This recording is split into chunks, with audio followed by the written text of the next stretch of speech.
As the sun rises over Marina, California, the sounds of the city combine with birds, wind, and trees rustling.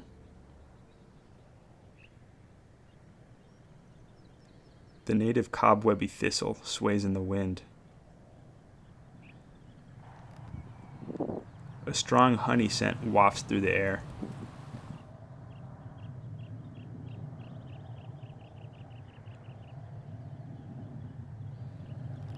The chamise bushes are in full bloom.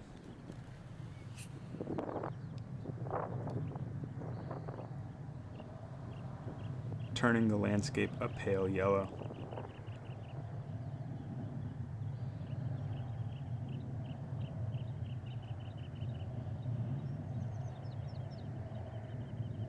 Two months later, these plants turn brown and begin to set seed.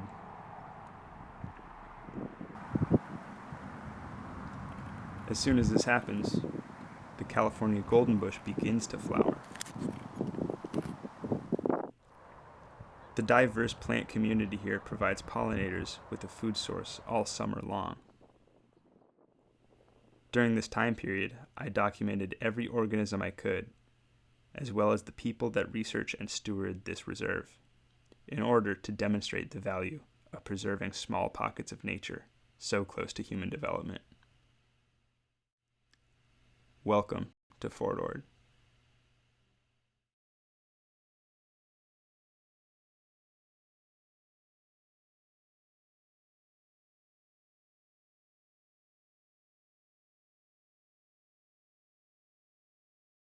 UC Santa Cruz Fort Ord Natural Reserve is a really neat habitat. It's got a lot of rare organisms, stuff that doesn't live anywhere else, plants and animals.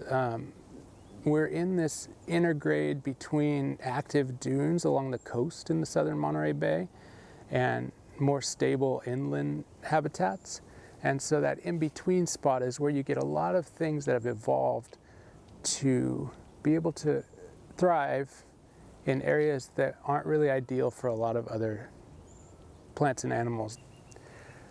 My name's Joe Miller. I am the director of UC Santa Cruz Fort Ord Natural Reserve, and I've worked here for a little over 8 years. My main job here is to facilitate research and education and public service on the 610-acre reserve that's land that was formerly the Fort Ord Army Base. We host multiple state and federally listed species. Notably, the Monterey gilia is a small flower that grows in open sand dunes. It can really tolerate low nutrient, low moisture, windy environments. We have the Monterey spine flower. We also have seaside bird's beak and a lot of other plants that get most of their moisture from maritime influence, from the fog. And so one of the habitats we have here that's very special is Monterey maritime chaparral. In the mid-90s, when the Fort Ord Natural Reserve was taken into the UC Natural Reserve system, the administrators and researchers that had the foresight to push for it to be included saw that this was one of the last intact stands of that Monterey maritime chaparral, which represents an exceptional opportunity to study and really just enjoy something that is not in existence anywhere else on the planet.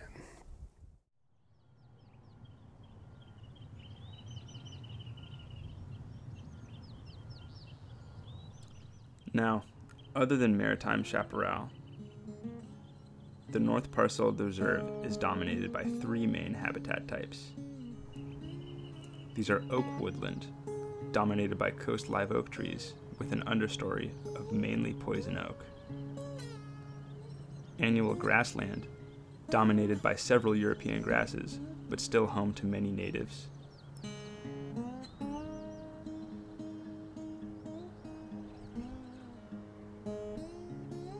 And coastal scrub, easily distinguished at the far western tip of the reserve, where alternating bands of coastal scrub and maritime chaparral contrast each other.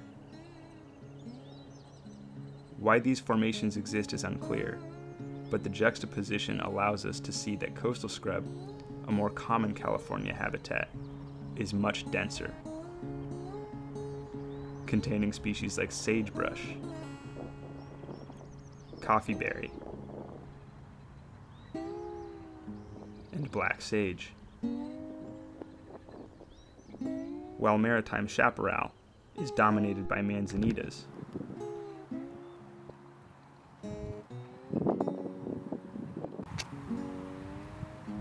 And has open pockets of bare sand, where several other unique species take hold.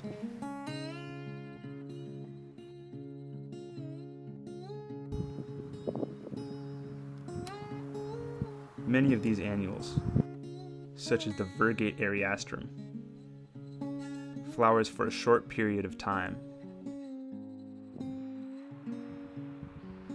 before they fall off and pile in small clusters.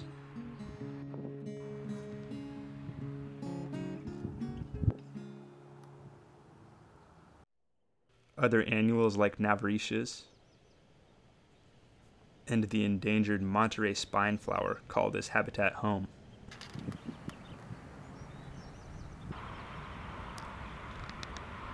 California croton is a low-growing euphorbia that does not go unnoticed by the animal life here.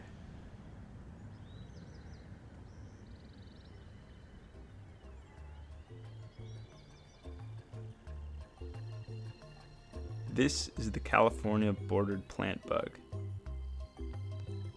As a juvenile, they have a metallic blue color with a distinguishing red spot on their backs.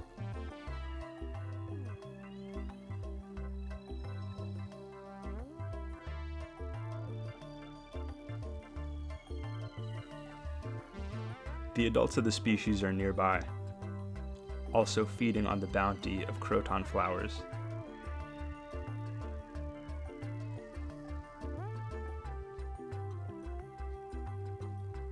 As the bordered plant bugs feed, their heads and carapaces get doused with pollen of the plant.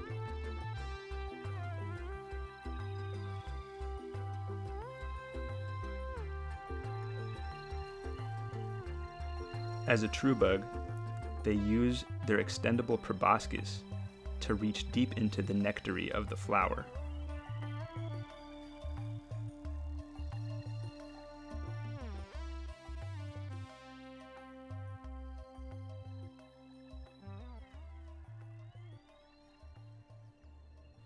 The juvenile cannot fly, so in order to find a new food source, he must traverse across the sandy landscape into the unknown.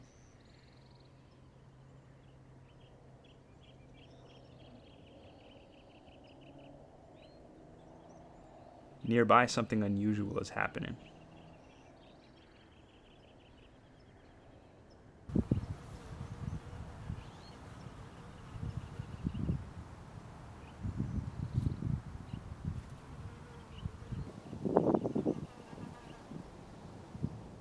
This Bembic sand wasp is constructing a tunnel in the middle of the pathway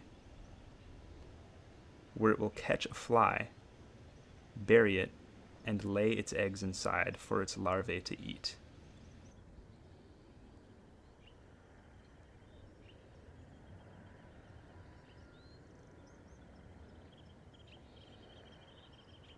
Other species of wasps, like this bee wolf, use bees to feed their larvae. And this Ammophila thread-waisted wasp preys upon the caterpillars of moths in the Geometridae family.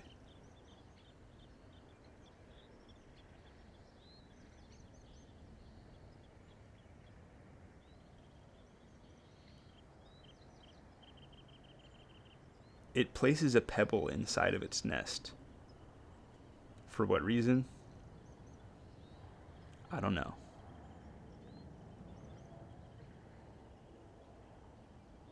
Some wasps lay their eggs on the larvae of other wasps, like this cuckoo wasp. It would be flying overhead if not for its broken wing.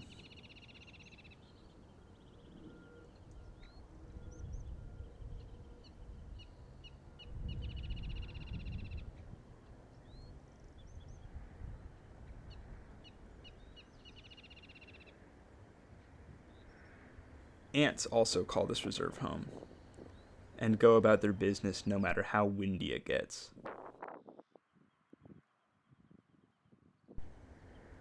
They act as important seed dispersers, capitalizing on the abundance of spring wildflowers.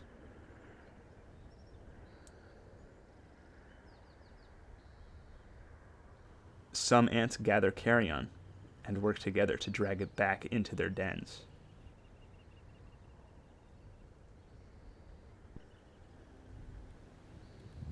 They rid the landscape of larger dead things, bringing organic matter deeper down into the otherwise nutrient-poor soil.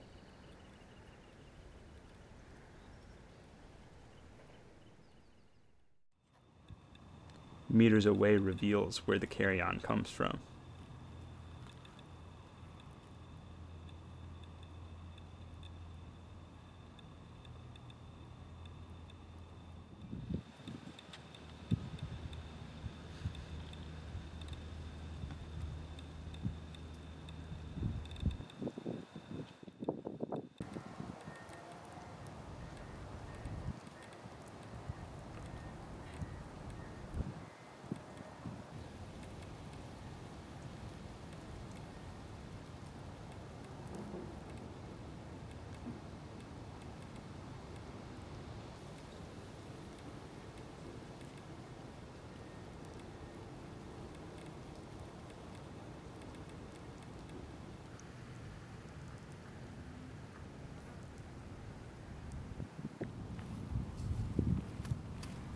This mygalomorph spider, normally active at night and in its burrow during the day, will follow the same fate.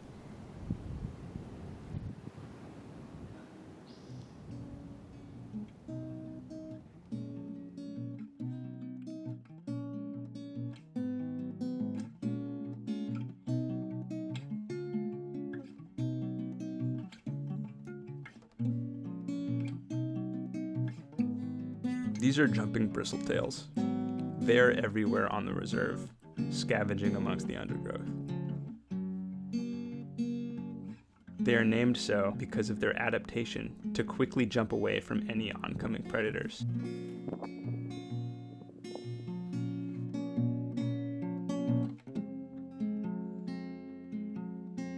This small predator has no common name, but it is a diurnal solifuge, or camel spider, an arachnid related to scorpions.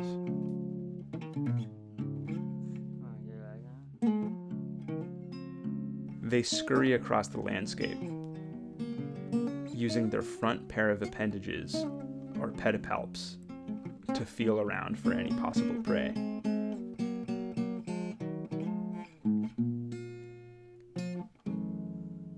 While predators themselves, they are still vulnerable. And despite its speed, it is not immune to finding itself in sticky situations.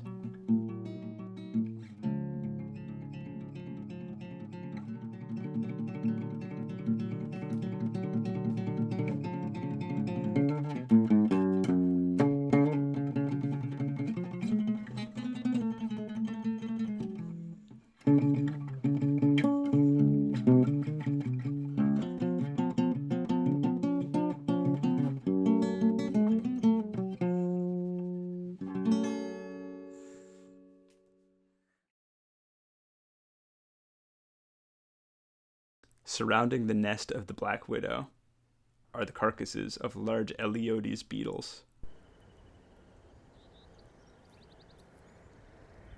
also known as darkling beetles. They are flightless.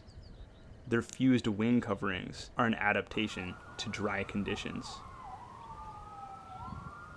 preventing water loss, but also making this beetle genus purely terrestrial.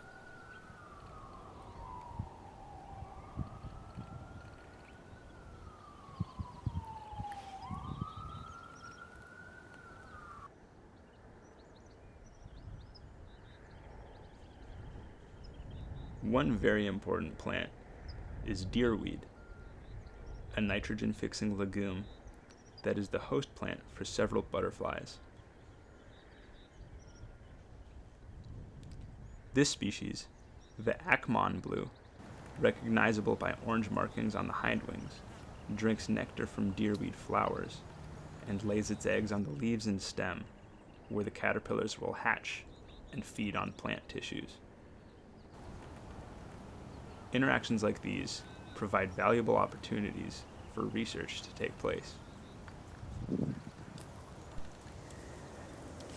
One of the most important ways that we use this reserve is in training the next generation of natural science professionals. We have this place that's near cities and universities that students can come and get real-world experience monitoring endangered plants, or helping me do restoration, or monitor mammals or reptiles, birds. And that kind of experience is pretty hard to get when you're in a school in the city. And so we really like to let people know that just by setting a place aside for research and education, you're really giving people a huge step up into the world of getting jobs in the natural sciences. It's a really important way that we use this place. My name is A.K. Manavanan. I'm a student at UCSC, and I do a lot of butterfly research at Fort Ord. Interesting. Yeah. My butterfly research involves one specific species, the silvery blue butterfly, and it's the closest relative to the Xerces blue, which is an extinct butterfly in the Presidio, and we're trying to figure out how to transplant them from here to the Presidio effectively. And we look at a lot of like plant interactions, habitat mapping, that kind of stuff.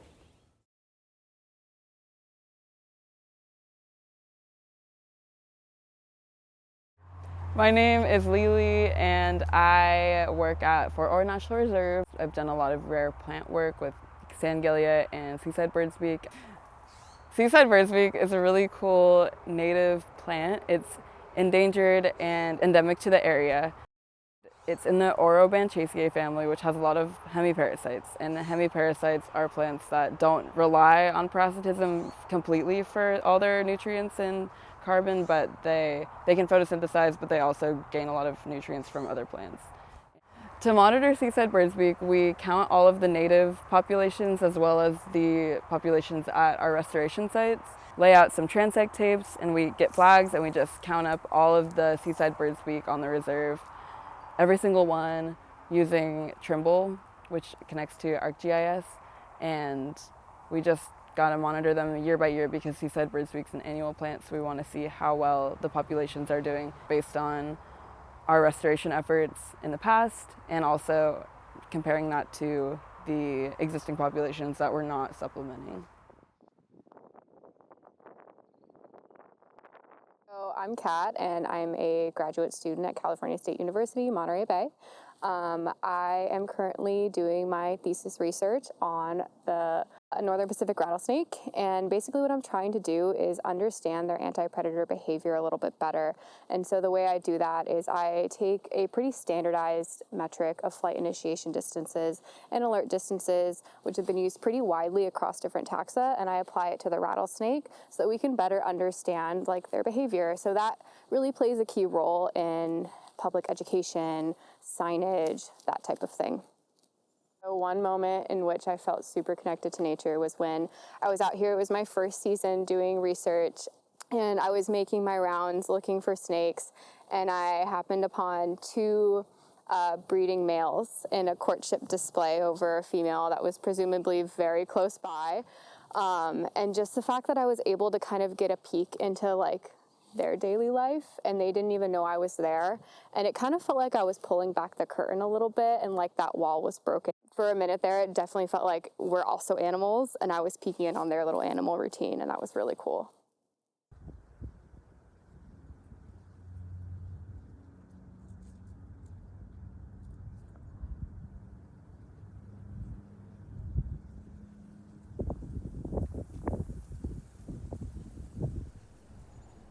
In order to learn more about the reptiles on the reserve, I joined the Herpetology crew on their coverboard survey. It's important to note that all wildlife work being conducted in these scenes is supervised by reserve staff who maintain an educational scientific collection permit through the California Department of Fish and Wildlife.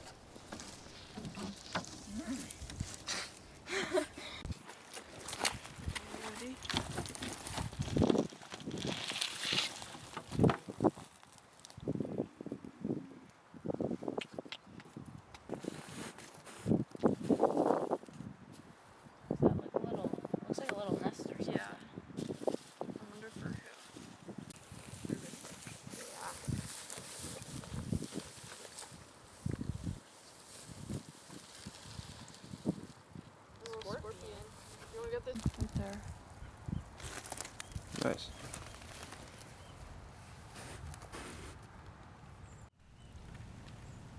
This Monterey Dunes scorpion is an extremely rare species, found only in the southern Monterey Bay. We were really lucky to find these creatures, as they're super elusive and usually only found under cover boards at specific times of the year.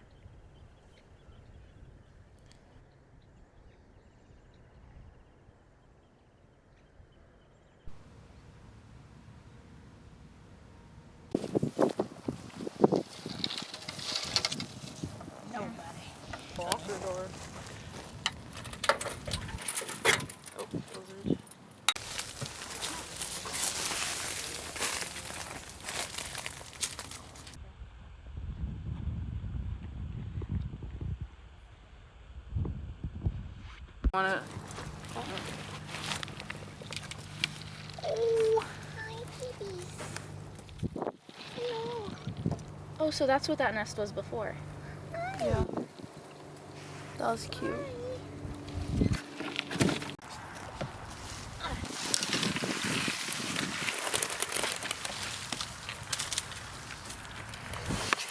Look at you, no.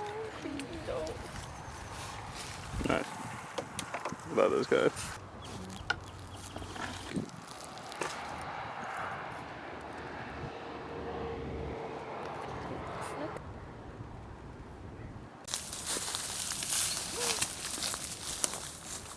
Let's go.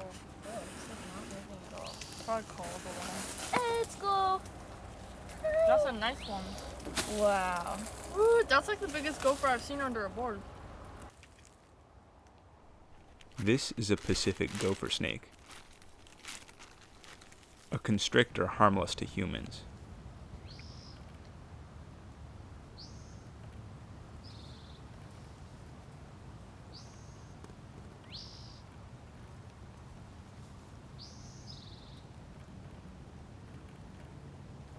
This species has been known to mimic rattlesnakes by flattening its head and shaking its tail. As their name suggests, they prey upon gophers and other small mammals.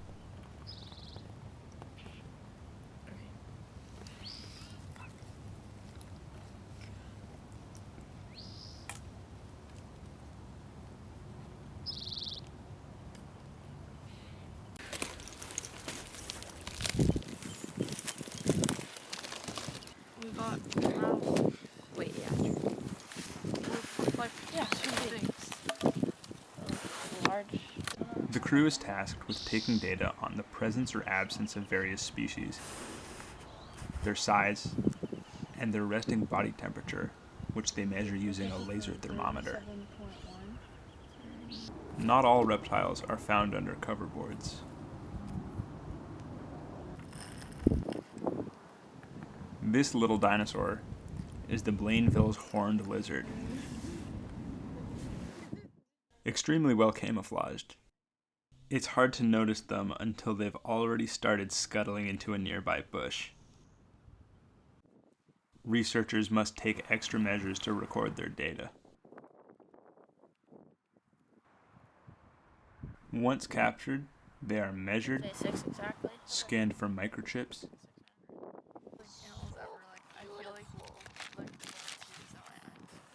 weighed, 22. 22. Yeah. and released.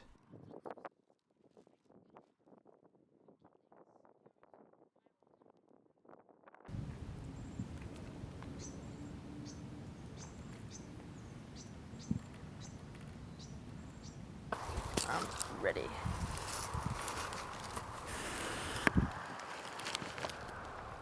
Students are never permitted to handle rattlesnakes at the reserve, and only take measurements at safe distances. I can't see the dot. This is like so hard in the day. Oh wait, okay. Are you ready? 34.3.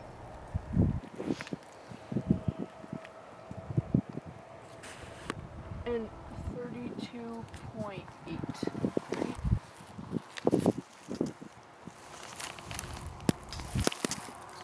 And the substrate is 30. Just say like, wait, hold on. This guy's so big. Bruh. Don't.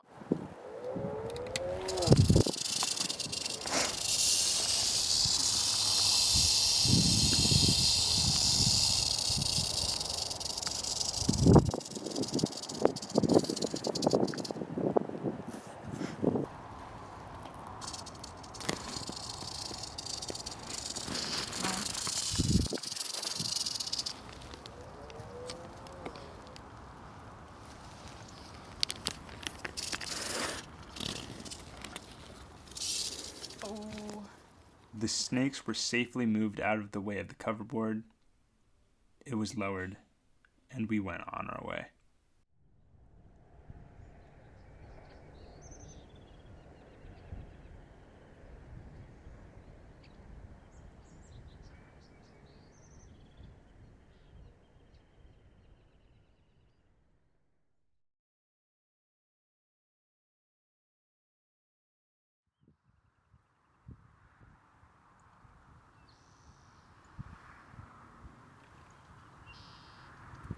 As dusk approaches, large beetles begin to swarm around the tops of various shrubs.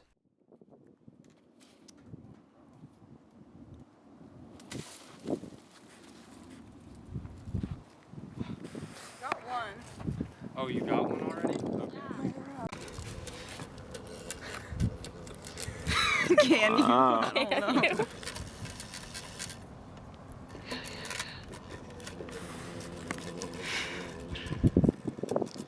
The insect crew here is taking on the monumental task of capturing and identifying one of every single species of insect found on the reserve.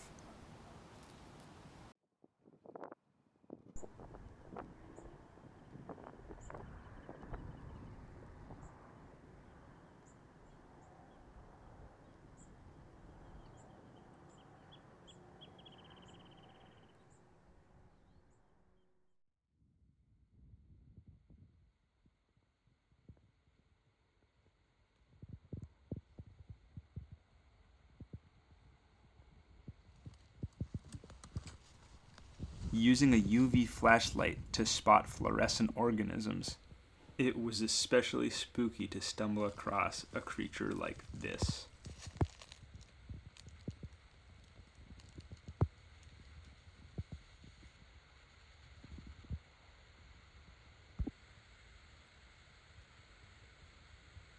This ping-pong ball-sized spider is an Arachnids orb weaver, tending to its web under the cover of darkness.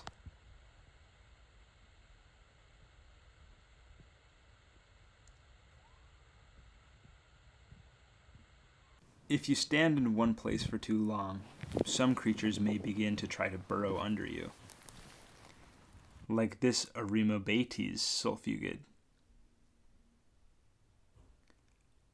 This Nocturnal sulfugid prowls along the sandy soil, searching for small animals that it can catch in its enlarged claw-like mouth parts, called chelicerae. Much like its scorpion relatives, this arachnid also glows under ultraviolet light.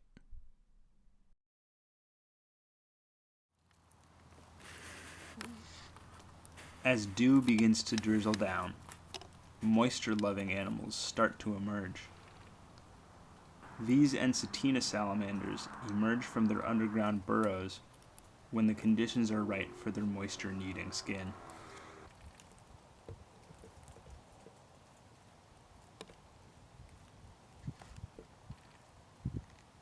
Several moths started to swarm around our headlamps, and I knew we had to dive further into the world of nocturnal insect life.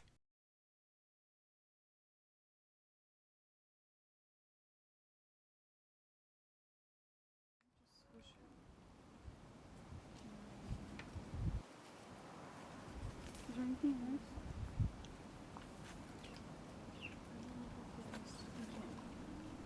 The insects collected here will be used to create a species list so that richness can be tracked over time.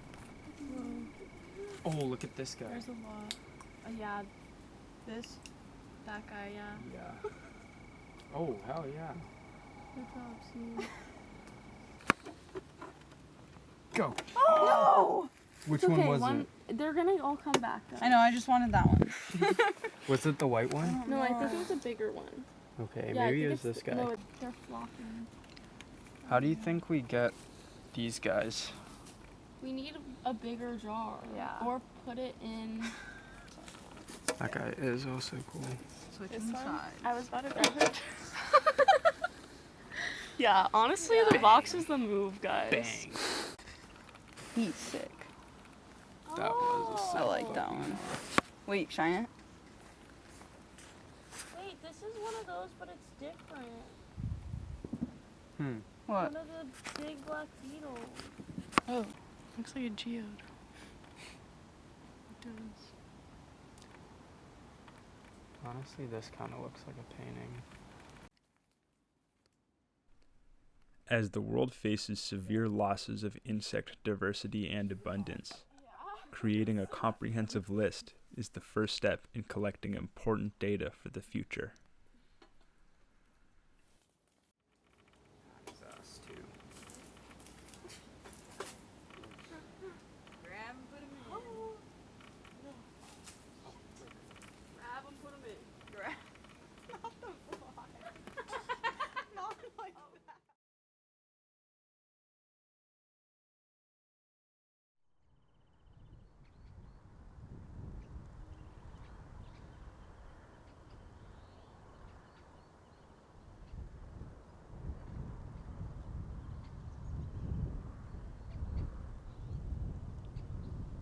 Mornings in the oak woodland are peaceful. The diversity of mosses and lichens here is incredible. Still hydrated from the nighttime fog.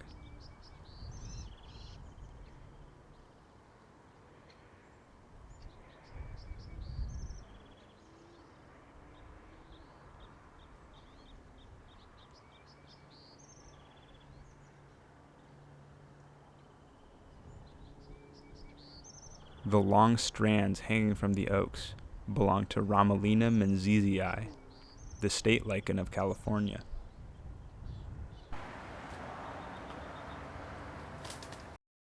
In a clearing just up the hill, the once dry and crusty ground layer of mosses bursts to life, absorbing water directly into their tissues.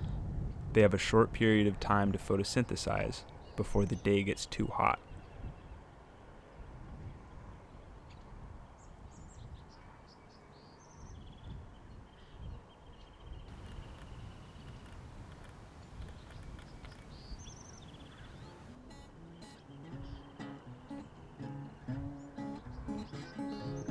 As the cloud layer recedes, dappled sunlight shines through the oak branches.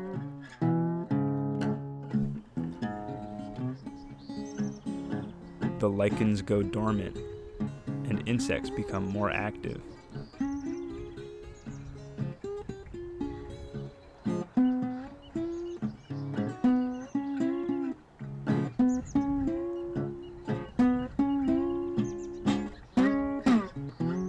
Western fence lizards find sunny areas to regulate their temperature.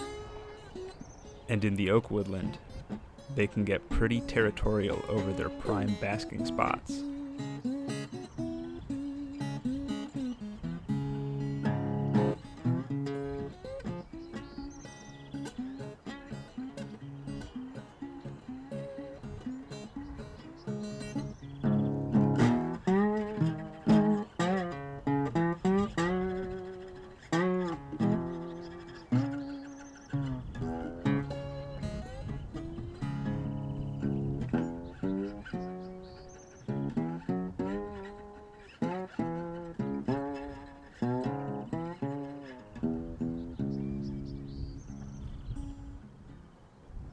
At the bases of trees are large nests made of sticks. In the crevices of branches are hints of who may have constructed them.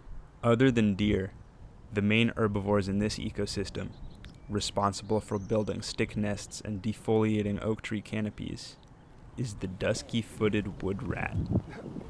He's a good-looking rat. Oh, and he's tagged.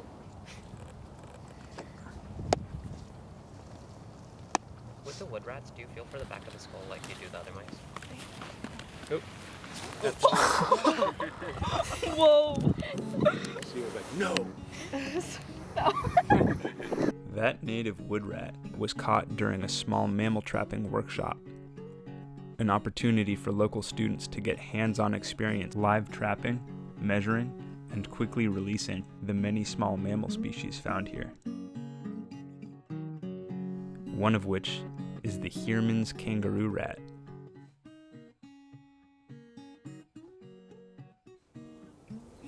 I think that it's important to be in a place like this to realize what's at stake, because we can learn in class and we can read in books that there's environmental problems, but you still have to highlight the successes. We do a ton of restoration here. We're growing more and more endangered plants and planting them every year. And you can make a difference still. And just to have everybody remember that little steps count. Every little thing we can do counts.